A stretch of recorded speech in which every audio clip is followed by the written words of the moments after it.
Madam, భార్యాభర్తల మధ్య ఎలాంటి గొడవలు డివోర్స్కి కారణమవుతాయి? వీళ్ళు ఈ డివోర్స్కి తీసుకోకుండా ఉండాలంటే వీళ్ళు ఎలాంటి గొడవలను తగ్గించుకోవాలి? వీళ్ళు హ్యాపీ లైఫ్ని ఎలా లీడ్ చేయాలి?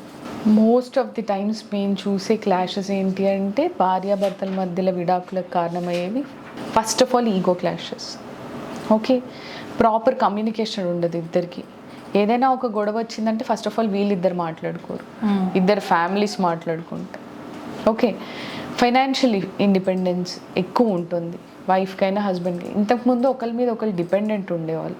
Not that only men are earning అని, విమెన్ ఎర్నింగ్ అయ్యండి, విమెన్ మీద డిపెండ్ అయ్యే మేల్ పర్సన్స్ కూడా ఉన్నారు, మగవారి మీద డిపెండ్ అయ్యే ఆడవాళ్ళు కూడా ఉన్నారు. Okay, for finance. సో అలాంటప్పుడు అడ్జస్ట్ చేసుకొని మాట్లాడుకొని సాల్వ్ చేసుకునే రోజులు వేరు. ఇప్పుడు మితిమీరిపోయిన ఫైనాన్షియల్ ఇండిపెండెన్స్ వల్ల ఒకరంటే ఒకళ్ళు లెక్క చేయకుండా హస్బెండ్ అని రెస్పెక్ట్ ఇవ్వకపోవడము, వైఫ్కి మినిమం రెస్పెక్ట్ ఇవ్వకపోవడము, ఇట్లాంటివి మనం చాలాసార్లు చూస్తూ ఉన్నాం.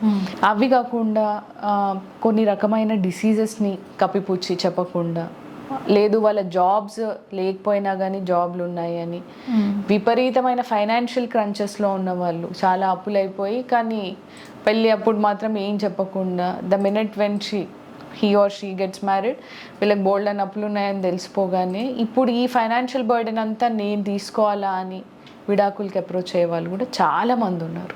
ఈగో క్లాషెస్తో వచ్చేవాళ్ళు వితిన్ 1 year ఆఫ్ మ్యారేజే వచ్చేస్తూ ఉంటారు డివోర్స్ కావాలి అని. మోస్ట్ ఆఫ్ ది టైమ్స్ అటువంటి వాళ్ళకి కౌన్సిలింగ్ ఇస్తూ ఉంటాం. ఎందుకనంటే కమ్యూనికేషన్ త్రూ మీరు ప్రాపర్గా కూర్చొని రిజాల్వ్ చేసుకుంటే సర్దుకుపోయే విషయాలు అవన్నీ. అయినా కానీ మాట అనుకోవడము, ఆ మాటలు అనరాని మాటల వరకు వెళ్ళిపోవడము, ఒక్కసారి నోటి నుంచి మాట బయటికి వెళ్ళిపోయింది అంటే వి కాంట్ టేక్ బ్యాక్. అలాంటప్పుడు మాట్లాడే ముందు చాలా కేర్ఫుల్గా ఉండాలి. అనేసిన తర్వాత తీసుకోలేము, వాళ్ళ మనసు బాధపడుతుంది డెఫినెట్గా. ఇన్ని మాటలు అన్న వాళ్ళతోని మేము ఇంకా లైఫ్ లీడ్ చేయలేము అనే అంత అగ్రెషన్తో ఉంటారు మోస్ట్ ఆఫ్ ది టైమ్స్. అటువైపు అమ్మాయి వాళ్ళైనా అయి ఉండొచ్చు, అబ్బాయి వాళ్ళైనా అయి ఉండొచ్చు. చిన్న పిల్లలు ఉంటారు వాళ్ళకి. అలాంటి సందర్భాల్లో కూడా మనం వింటూ ఉంటాం, ఇంకా వద్దండి మాకు ఆ అమ్మాయి వద్దు అని వీళ్ళు అంటాము, లేదు మేము ఇంకా పంపించదలుచుకోవట్లేదు ఆ ఇంటికి అని అమ్మాయి వాళ్ళు అంటూ ఉండడం మోస్ట్ ఆఫ్ ది టైమ్స్ చూస్తూ ఉంటాం. ఇంకా మిగతా విషయాలకు వచ్చేసరికి విపరీతమైన ఫైనాన్షియల్ ఇండిపెండెన్స్ ఉండడం వల్ల అతను ఒక మాట పడాల్సిన అవసరం నాకేంటి అని అమ్మాయి.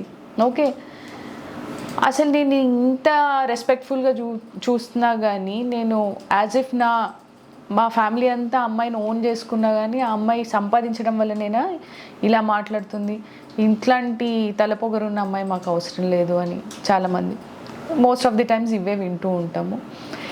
ఏది ఏమైనా కానీ ఏదైనా గొడవ జరిగినప్పుడు మాటలు అనుకోకుండా, ఒకవేళ అవతల వ్యక్తి మాట్లాడుతున్నా మీరు మౌనంగా ఉండి తర్వాత కూర్చొని 10 నిమిషాల తర్వాత నార్మలైజ్ అవుతారు కదా. ఎవరికి ఆ యాంగర్ అనేది ఎప్పటికీ ఉండదు కదా.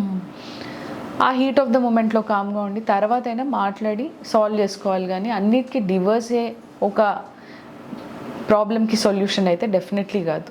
పూర్తిగా మార్చుకోవాలి అన్నాను, అట్లీస్ట్ దాన్ని పాలిష్ చేసుకోవడానికి ట్రై చేయాలి.